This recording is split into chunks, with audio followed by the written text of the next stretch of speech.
지금 외래 관광객이 2천만 명 이상 돌파하고 있고, 그에 따라서 객단가도 꾸준히 상승하는 추세입니다.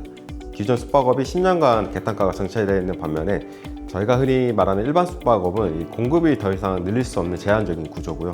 그게 화재라든지 소방법 강화가 됨에 따라서 신규 사업자가 굉장히 나오기 힘든데, 외국인 관광객 수요는 꾸준히 증가함에 따라 공급은 부족하고 수요가 증가하는 수요 과잉 현상이 발생되고 있는 시점입니다.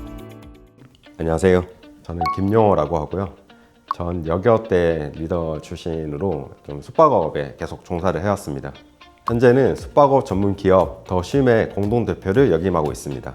방문화 업장은 5,000개가 넘고요. 그 중에 실제로 관여한 업장은 2,000개 정도 되는 것 같습니다.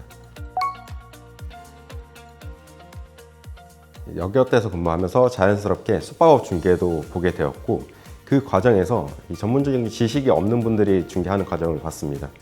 제가 가진 전문적인 지식과 부동산 중개를 합쳐서 제가 중개사 자격을 취득했고, 지금은 더 쉼이라는 숙박업 전문 기업을 만들어서 운영하고자 하고 있습니다.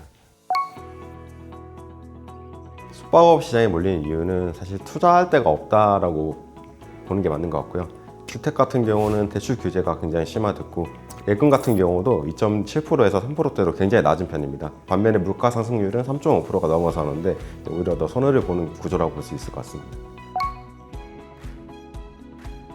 에어비앤비도 많은 분들이 부업으로 관심을 갖게 되면서 전년도 대비 8배 이상 증가하였고, 그에 따라서 공급이 좀 과잉된 시장입니다. 그리고 최근에 정부 발표에 따라 특례도 사라짐에 따라서 안정적인 수익 확보가 어려워진 상태입니다. 저희가 흔히 말하는 일반 숙박업은 더 이상 공급이 늘지 않는 구조이고, 10년 전보다 지금 더 감소한 상태입니다. 반면에 외국인 관광객은 2030년까지 3,000만 명 이상 돌파 예상되고 있고요. 그만큼 안정적인 매출을 낼 수 있는 사업이라고 보시면 될 것 같습니다. 가장 중요한 요소는 아무래도 상권인 것 같습니다. 상권이라 하면 주변에 경쟁업체가 얼마나 있는지와 또 관광객이 얼마나 흡수할 수 있는 구조인지, 숙박업과 연계시킬 수 있는 구매 요인들이 얼마나 있는지, 얼마나 많은 유도 인구를 보유하고 있는지가 중요한 것 같습니다. 숙박업 투자는 임대와 매매 두 가지로 나눌 수 있는데요. 매매의 경우를 좀 말씀드릴게요. 매매는 서울 기준 80%까지 대출이 나옵니다. 10억 건물을 인수한다고 하면 2억이면 가능한 시장입니다. 숙박업 임차는 에어비앤비와 다르게 상가 임대차입니다. 그에 따라 상가 임대차 보호법이 적용되고 10년간 이용할 수 있는 사업이라고 보시면 될 것 같습니다. 실제로 제가 거래한 사례인데요. 부산광역시의 경우 1억 투자를 했을 때 순수익 500 이상을 벌어갈 수 있는 시장이었습니다. 이게 흔히 숙박업이라고 하면은 굉장히 많은 비용이 될 거라고 예상하시는데, 사실 5천만 원 이하로도 가능합니다.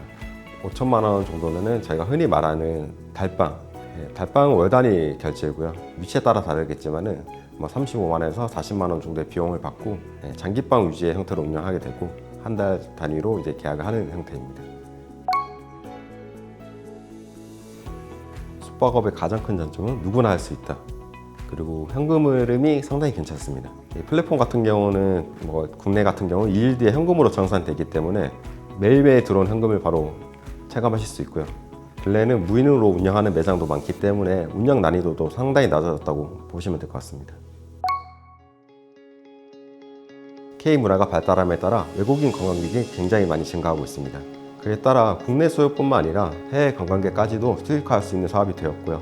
이런 황금기에 여러분도 동참하셔서 기회를 잡으셨으면 좋겠습니다. 실제로 관리와 운영에 어려움이 있는 분들은 댓글을 달아주시면 저희가 답변을 달아드리도록 하겠습니다. 감사합니다. 지금까지 김용호였습니다.